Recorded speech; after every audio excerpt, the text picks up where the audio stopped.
Nice launch trajectory and countdown net. Pad is clear. 10, 9, 8. Launch auto sequence has 7, started. 6, 5, 4, 3, 2, 1. Go for launch.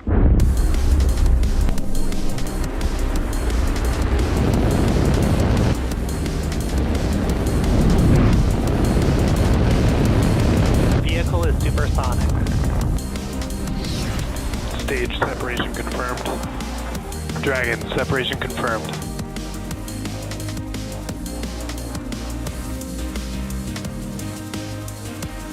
Stage 1 is transonic. Landing legs have deployed. And Falcon 9 has landed.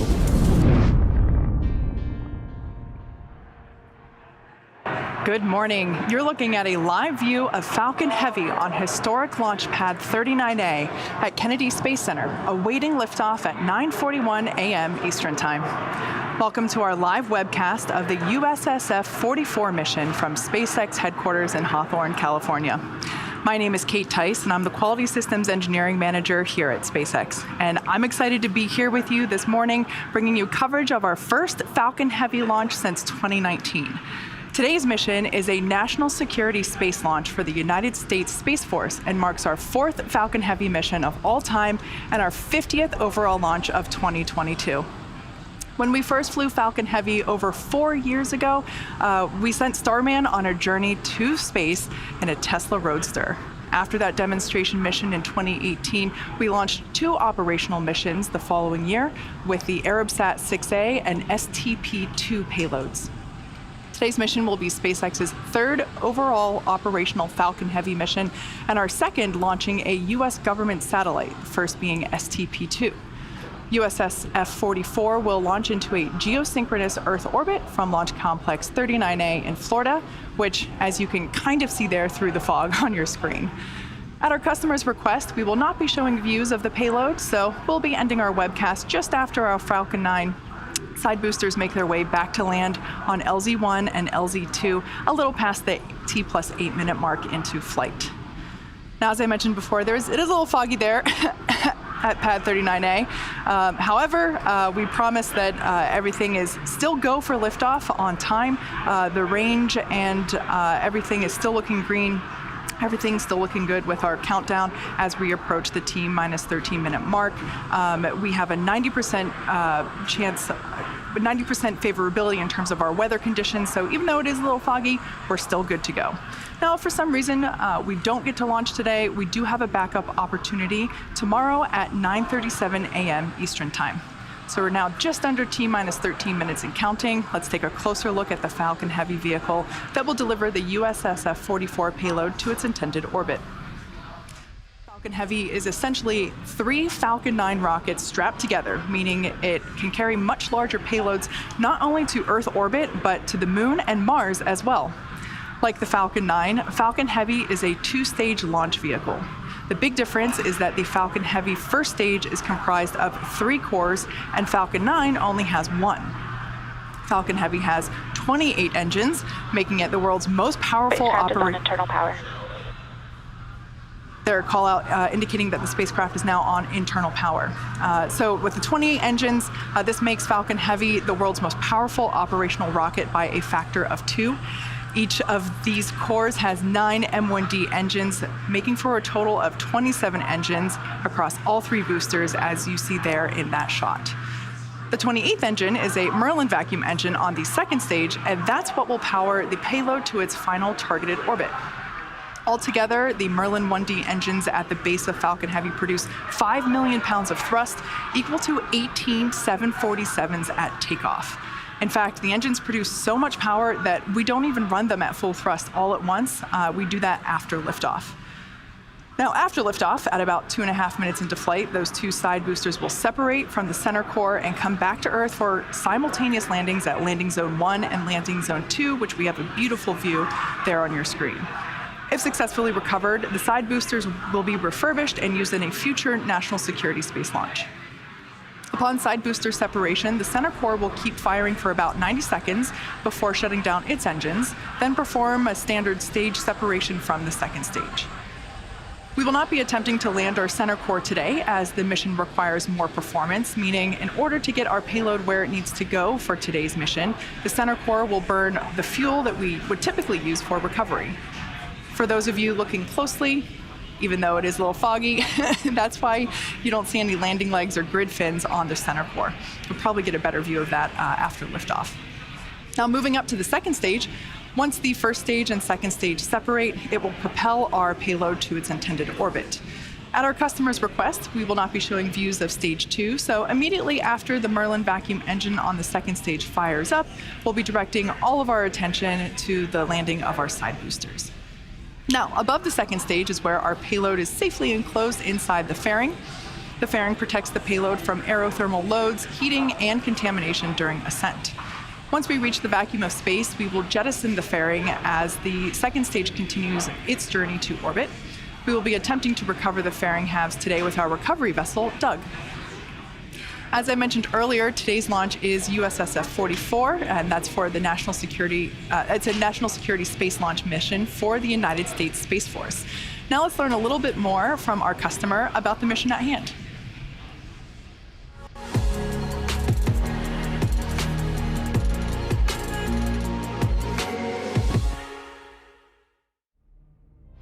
We depend on space every day to support our way of life, our supply chain, financial systems, weather tracking, and power grids, as well as air, land, and maritime infrastructure. Our U.S. military is the strongest and best equipped force in the world. In the heavily contested space domain, Space Systems Command leads a team of roughly 15,000 guardians, airmen, civilians, and contractors. Headquartered in El Segundo, California, our unbeatable team operates from multiple locations across the U.S. and includes 2 space launch deltas, SLD-45 at Patrick Space Force Base and SLD-30 at Vandenberg Space Force Base. Through unity of effort across the space acquisition enterprise, Space Systems Command delivers to warfighters integrated and resilient space capabilities through 5 program executive offices. Assured access to space, procures launch services and delivers on-orbit capabilities faster and more frequently than ever before, while sustaining ranges for the United States Space Force and commercial partners. Battle Management Command, Control, and Communication delivers tactical and operational command and control capabilities to warfighters, facilitating timely and quality battle space decisions for the joint all-domain fight.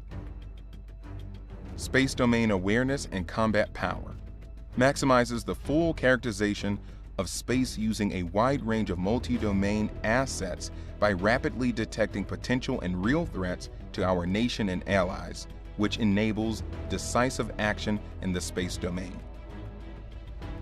Communications and positioning, navigation, and timing ensures the delivery of resilient capabilities across the acquisition lifecycle, from prototypes to systems on the production line to systems our warfighters have been operating for years.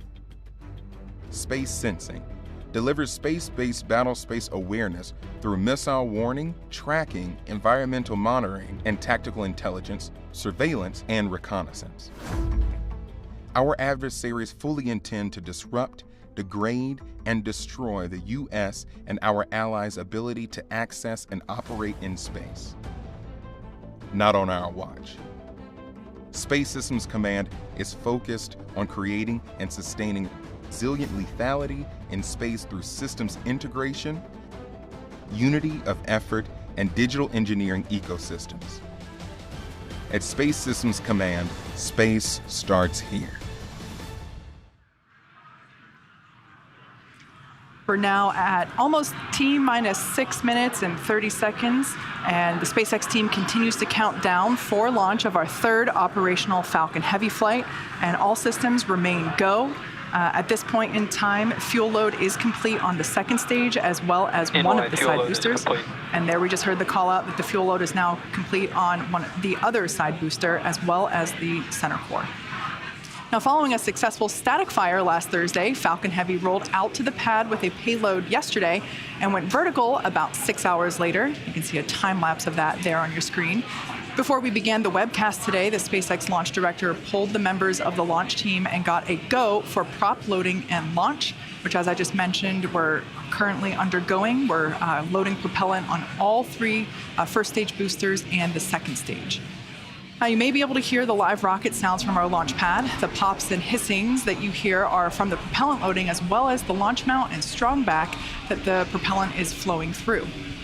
Falcon Heavy uses two propellants, a refined form of kerosene called RP1, or Rocket Propellant 1, and that's the fuel, and LOX, or liquid oxygen, for the oxidizer.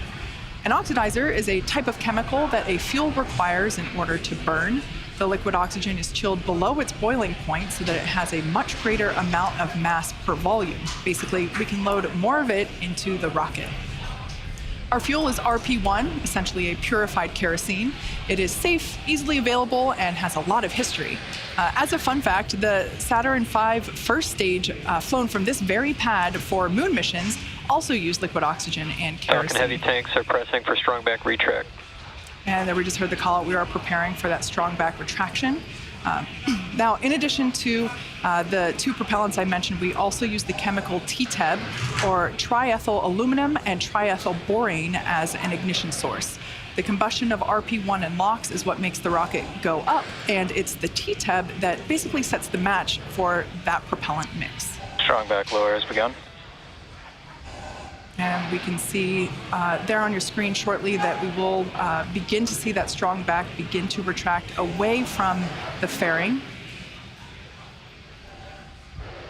In preparation for that retraction, the clamp arms around the second stage opened, and that allows the strong back to recline away from the vehicle.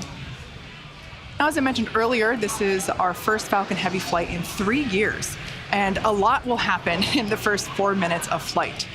First, we will light the two side boosters, followed by the center core.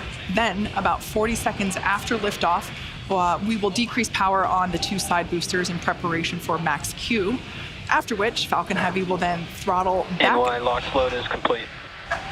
So there we heard the call out that one of these side boosters is now complete with its LOX load, fully loaded with all of its propellants.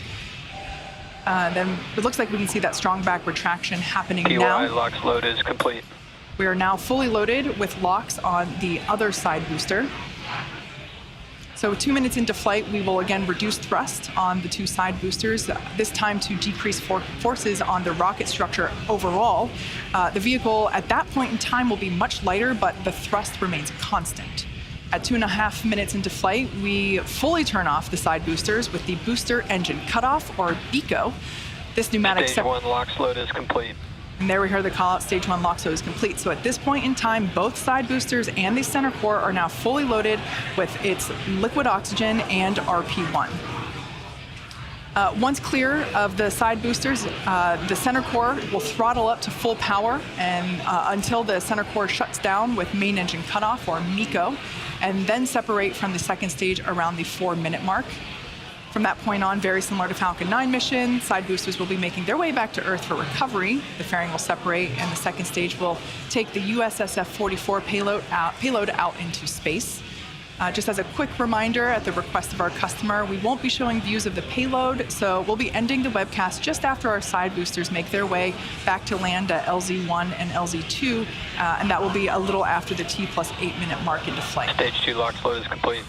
So there we heard the call out, stage 2 LOX load is complete. So at this point in time, Falcon Heavy is now fully loaded with all of its propellants. As I've mentioned before in previous webcasts, launch is hard. Falcon Heavy is no exception. We're essentially counting down 3 rockets simultaneously. So our team is going to be conservative in case anything pops up in the last minutes of the countdown.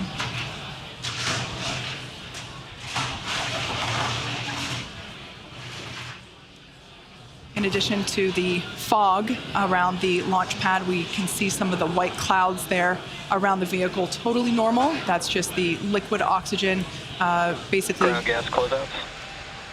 Vaporizing as it comes into contact with the ambient air. Now that those closeouts are complete, as we just heard that call out, we should see more of that.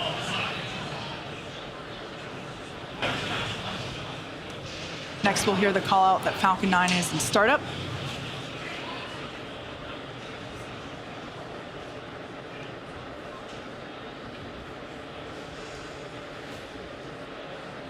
Falcon Heavy is in startup.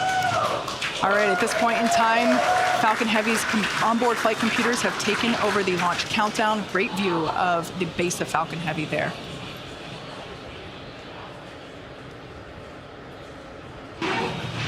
MD, LD, go for launch. LD, this is the MD. The MD is go for launch. And there we heard the final go for launch. T-minus 30 seconds and counting. Let's listen in to the final count as Falcon Heavy gets ready to go to space once again.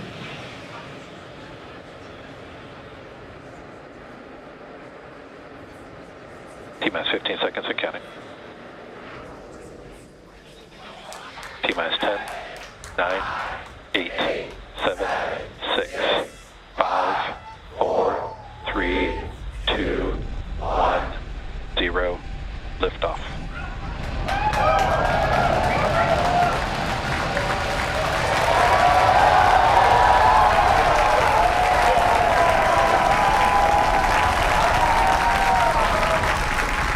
Vehicle is pitching downrange. M1D chamber pressure is nominal.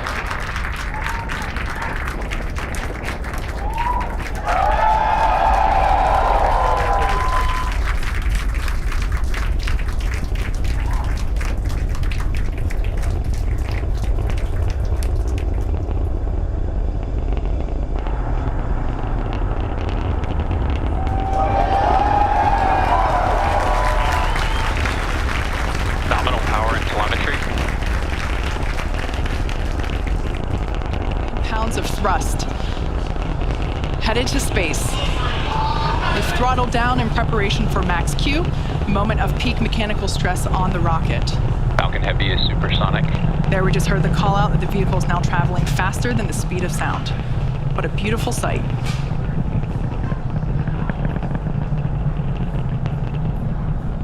Max Q. All right, there we just heard the call out. That is the moment of peak mechanical stress on the rocket. M1D engines throttling back up. A beautiful sight to see Falcon Heavy flying once again. Shortly we'll hear the call out for MVAC chill, indicating that the second stage is prepping the MVAC engine. Vehicle is following a nominal trajectory. We will flow a little bit of the super chilled liquid oxygen through the turbo pumps on that MVAC in preparation for the full flow of the super chilled propellant. Shots there of each side booster on the right-hand side of your screen. Next event will be booster engine cutoff, or BECO. That'll be followed by stage separation of side boosters, side booster boost back burn, center core main engine cutoff.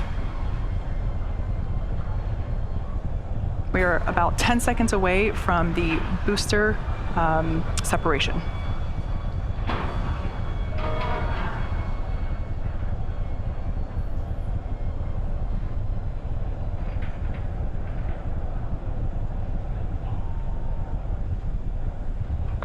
Side core shutdown. Booster separation confirmed. MVAC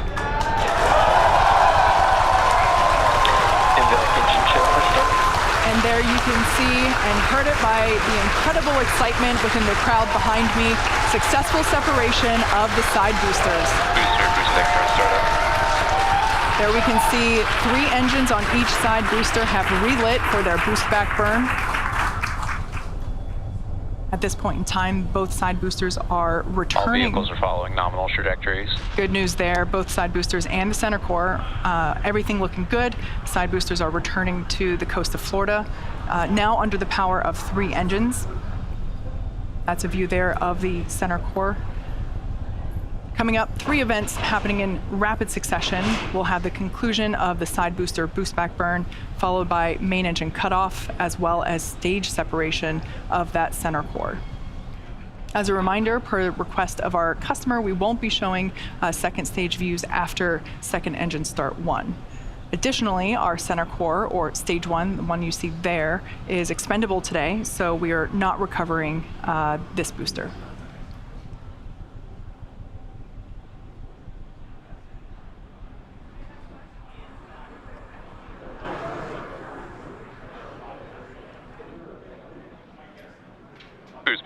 countdown. Nico. Stage separation confirmed.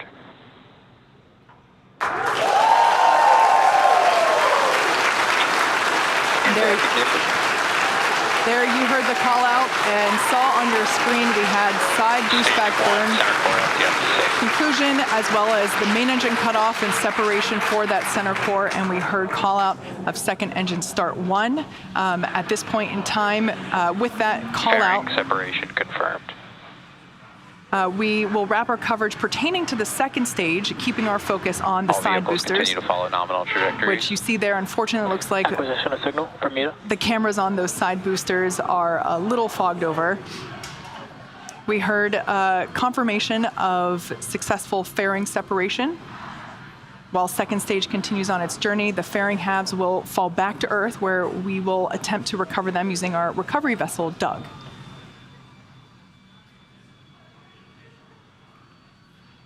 As a reminder, today we'll be attempting to recover the 2 Falcon Heavy side boosters on land. You can sort of make out some cloud coverage there in the background camera. We'll bring that back to you whenever we're able. Now, in just a few minutes, the side boosters will execute an entry burn followed by a landing burn. Both burns are meant to slow the side boosters down rapidly before landing. At the time of separation, the side boosters were traveling slow enough to turn around and make their way back to land at our side-by-side landing pads. If we have successful landings today, it will mark the 150th and 151st successful landing of an orbital class rocket. As I mentioned earlier, center core is going to be expended, and we are not attempting to recover it. This allows us to utilize All vehicles continue to follow nominal trajectories. allows us to utilize all the propellant on board and deliver peak performance for the payload delivery. On the left-hand side of your screen is a live view of Hawthorne Mission Control here at SpaceX headquarters. We're about 30 seconds away from the entry burn for the 2 side boosters. There on the top and bottom of the right-hand side of your screen.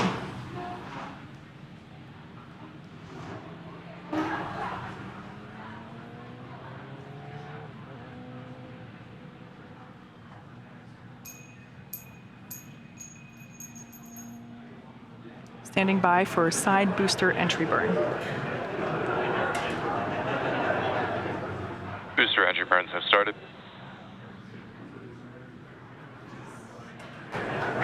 There we heard the call out that the booster entry burn has begun. Booster entry burn shut down.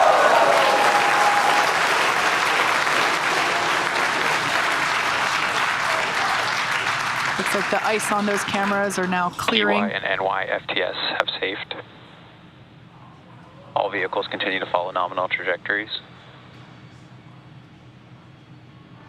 So that re-entry burn has concluded. We're expecting the landing burn to begin in about 30 seconds. The entry burn intended to slow the vehicles down significantly as they re-enter the Earth's atmosphere. Amazing tracking cam views of the boosters as they return to landing zone 1 and 2. We can see the grid fins there. Both side boosters transonic. Stage 2 FTS is saved. Stage 2 is in terminal guidance. We can see those grid fins steering the boosters for a precise landing. Again, we're attempting Booster landing. burn. Landing zone 1 and 2.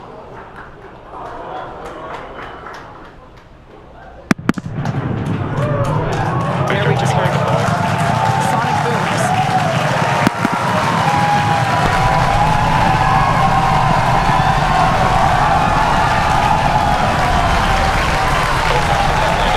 And there you have it.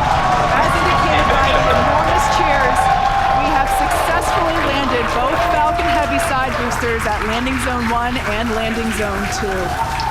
What an incredible sight. Nominal parking orbit. With these 2 side boosters, this marks the 150th and 151st overall successful landing of an orbital class rocket. This is the 21st landing at landing zone 1 and the 4th landing at landing zone 2. And with successful confirmation of our side boosters landing, that will bring today's webcast to a close. We'd like to thank the United States Space Force for entrusting us with today's mission. Thank you to the Range and FAA for licensing today's launch. And we'd like to thank all of our viewers for tuning in for an exciting morning. Now, if you're interested, head over to our website and social media platforms for updates on our next missions and milestones. Hope to see you soon. Enjoy the rest of your day.